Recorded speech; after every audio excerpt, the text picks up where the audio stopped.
اعوذ باللہ من الشیطان الرجیم بسم اللہ الرحمن الرحیم استغفر لہم، اگر تو بخشش طلب کرے ان کے لیے، اولا یا نہ، تستغفر لہم یا نہ بخشش طلب کرے، ان تستغفر لہم اور اگر تو بخشش طلب کرے ان کے لیے 70 مرتن 70 مرتبہ، فلن یغفر اللہ تو ہرگز نہیں بخشے گا اللہ لہم انہیں، ذالکہ اس وجہ سے، ذالکہ یہ بِأَنَّهُمْ اس وجہ سے کہ وہ کفروا انہوں نے کفر کیا، باللہ اللہ کا، ورسولی اور اس کے رسول کا، واللہ اور اللہ لا یہدی القوم الفاسقین اللہ تعالیٰ ہدایت نہیں دیتا نافرمان لوگوں کو۔ تو یہ کیونکہ ہم یہ سبق کتنے دنوں سے پڑھ رہے ہیں، اس میں منافقین ہی کے بارے میں آ رہا ہے، جیسے ہم نے سالبہ کا بھی پڑھا تھا وہ بھی، اور آگے کل بھی ہم نے پڑھا،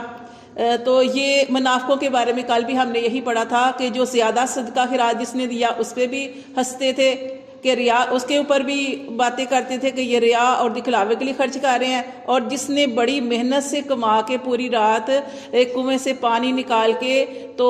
کھیت کو سراب کیا اور اس کو 2 سا ملے تو وہ لے کے آیا 1 سا، اس نے اللہ کی راہ میں دیا، ایک گھر میں رکھا، اس کے اوپر بھی ہنسنے لگے۔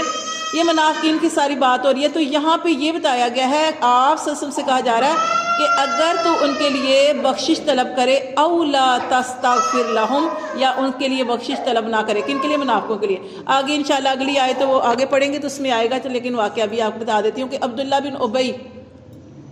یہ جب مر گیا، عبداللہ بن ابی آپ جانتے ہیں نا،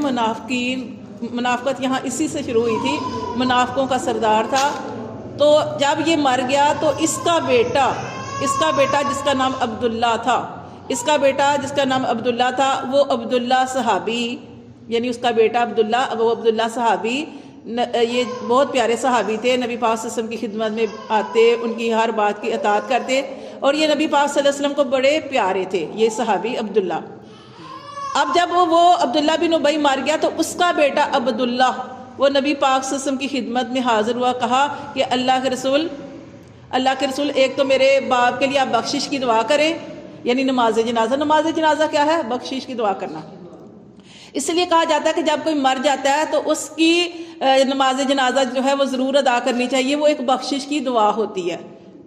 ٹھیک ہے، بخشش کی دعا ہوتی ہے۔ اور کیا پتا کہ مرنے والا گناہ گار ہی ہو، مرنے والے کا کوئی نہ کوئی گناہ اور ہوتے ہیں، مثلا ہم سب گناہ گار ہیں، لیکن کیا پتا کہ اس نماز جنازہ کے اندر کوئی ایسا شخص ہو، یا کچھ زیادہ بھی ہو سکتے ہیں لوگ جو اللہ کے پیارے ہوں، اللہ کو راضی کرنے والے ہوں، اور جو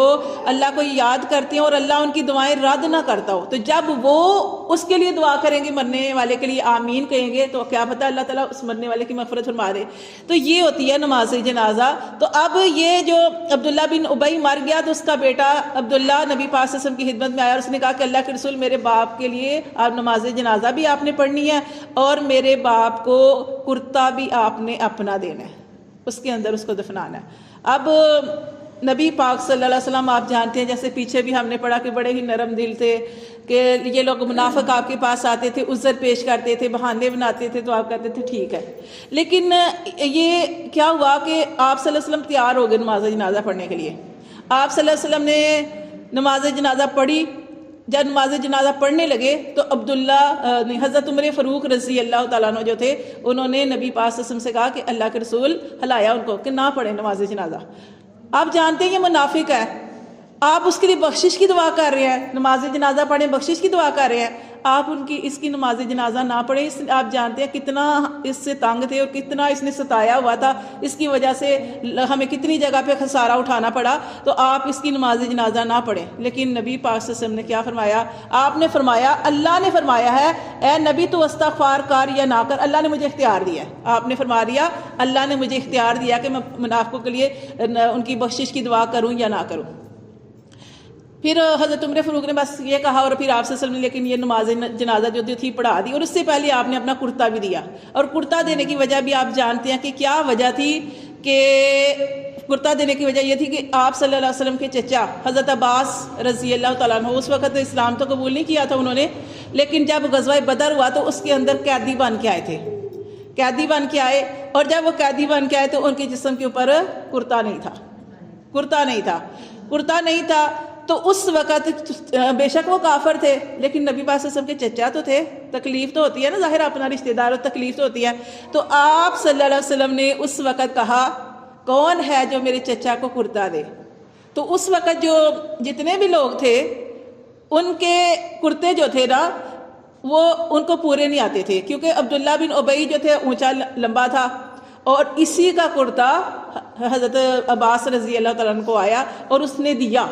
وہ کہنا تھا تو منافق، لیکن وہ کیا ہے کہ وہ ایسے کاموں میں بھی حصہ لیا کہ اپنا کرتا اتار کے فوراً دے دیا. جب دیا تو آپ صلی اللہ علیہ وسلم نے اپنے چچا کو دیا اور انہوں نے پہن لیا. تو یہ بھی وجہ تھی کہ آپ یہ بھی چیز سوچتے تھے کہ آج اس کے بیٹے نے کرتا مانگا اپنے باپ کے لیے، تو اس لیے آپ نے اپنا کرتا بھی دے دیا. تو آپ نے کرتا بھی دیا، اسی کرتے میں اس کو جو تھا وہ کفن جو تھا وہ ہوا، اور دفنا، اور اسی کے بعد آپ سے سب نے نماز جنازہ بھی پڑھی. تو یہ اس کے اندر واقعہ ہے. تو اللہ تعالیٰ فرماتے ہیں کہ ان تستغفر لہم، اگر تو ان کے لیے بخشش طلب کرے 70 مرہ 70 مرتبہ. اب یہ بھی بات آ گئی کہ حضرت عمر فاروق نے کہا کہ اللہ کے رسول، اللہ تعالیٰ نے فرمایا کہ آپ 70 مرتبہ بھی استغفار کریں گے تو اللہ قبول نہیں کرے گا. تو آپ سے فرمایا کہ اللہ نے 70 کا، میں 71 دفعہ کر دوں گا اس کے لیے بخشش کی دعا. تو 70 کا مطلب یہاں پہ اصل میں کیا ہے کہ آپ جتنی مرضی استغفار کریں، اس کے بارے میں، منافقوں کے بارے میں آپ کی دعا ان کے حق میں قبول نہیں ہوگی. تو یہ یہاں پہ بتایا گیا کہ ان تستغفر لہم 70 مرتن، کہ اگر تو جو ہے استغفار کرے ان کے لیے، بخشش کی دعا کرے 70 مرتبہ، فلن یغفر اللہ، تو اللہ ہرگز نہیں بخشش کرے گا، لہم ان کی، ذالک بانہم، اس وجہ سے، کفروا کہ انہوں نے کفر کیا، باللہ اللہ کا، ورسولی اور اس کے رسول کا، واللہ اور اللہ لا، کیونکہ یہ مسلمانوں کے ساتھ بھی تھے اور کافروں کے ساتھ بھی، واللہ اور اللہ لا یہدی القوم الفاسقین، اللہ ہدایت نہیں دیتا نافرمان لوگوں کو. فارح المخلفون، اللہ فرماتے ہیں یہ خوش ہوتے تھے، کس چیز پہ خوش ہوتے ہیں؟ پیچھے رہنے پر.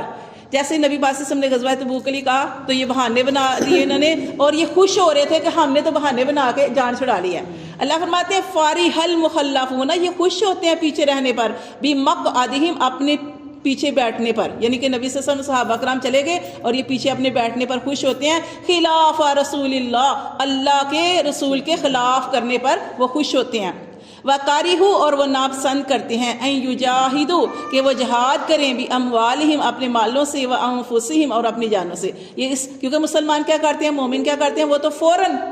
فوراً اللہ کے راستے میں دیتے ہیں. آپ نے فرمایا لیکن یہ کیا کرتے ہیں، یہ ناپسند کرتے ہیں، ان یجاہدوا، کہ وہ جہاد کریں اپنے مالوں اور اپنی جانوں سے، فی سبیل اللہ، اللہ کی راہ میں. وقالو، اور کہتے ہیں، خود بھی نہیں جاتے، اور جو دوسرے جا رہے ہیں، جو دوسرے تیار ہو رہے تھے جنگ میں جانے کے لیے، جہاد میں جانے کے لیے، ان کو کہتے ہیں وقالو، اور کہتے ہیں لا تنفروا، نہ تم نکلو، فی الحر، گرمی میں. کیونکہ جو غزوہ تبوک ہوا بہت گرمی میں ہوا تھا، تو یہ خود بھی نہیں جا رہے اور دوسروں کو بھی روک رہے ہیں کہ تم گرمی میں نہ نکلو. کل، آپ صلی اللہ علیہ وآلہ وسلم کہہ دیجئے، نارو جہنم، جہنم کی آگ، اشدو، زیادہ سخت ہے، حرہ، اشدو، زیادہ ہے، حرہ یعنی گرم، اس سے جہنم کی آگ دنیا کی آگ سے زیادہ سخت گرم ہے، یعنی کہ دنیا کی جو گرمی ہے کچھ بھی نہیں ہے، جہنم کی گرمی، آگ کی تپش بہت زیادہ ہے. لو کانوا یفقہون، آپ ان سے کہہ دو اگر ہو تم سمجھتے تو یہ بات جان لو کہ یہ دنیا کی زندگی کی گرمی کچھ بھی نہیں ہے، کہ جہنم کی گرمی بہت سخت ہے. پھر اللہ نے فرمایا فَلْيَضْحَكُوا قَلِيلًا، بس ان کو چاہیے کہ وہ ہنسیں، قلیلا، تھوڑا. خوش ہوتے ہیں نا، جیسے اوپر فارح المخلفون، خوش ہوتے ہیں. اللہ فرماتے ہیں چاہیے ان کو ہنسیں تھوڑا، وَلْيَبْكُوا كَثِيرًا، روئیں زیادہ. ہنسیں تھوڑا، روئیں زیادہ، کیونکہ نبی پاک صلی اللہ علیہ وسلم کی حدیث کا مفہوم ہے. ایک دفعہ نبی پاک صلی اللہ علیہ وسلم نے صحابہ کرام کو دیکھا کہ ہنس رہے تھے، کہہ کے لگا رہے تھے، کہہ کے لگانے کی وجہ سے ان کے دانت نظر آ رہے تھے. آپ صلی اللہ علیہ وسلم نے فرمایا کہ اگر جو میں جانتا ہوں وہ تم جان لو تو کبھی تم ہنسو نا. آپ نے فرمایا، یہاں پہ اللہ نے فرمایا کہ فَلْيَضْحَكُوا قَلِيلًا، انہیں چاہیے کہ ہنسیں کم، وَلْيَبْكُوا، اور روئیں زیادہ، كَثِيرًا، زیادہ، جَزَاءً، بدلہ، بِمَا كَانُوا يَكْسِبُونَ، بسبب اس کے جو انہوں نے کمائی کی اس پر ان کو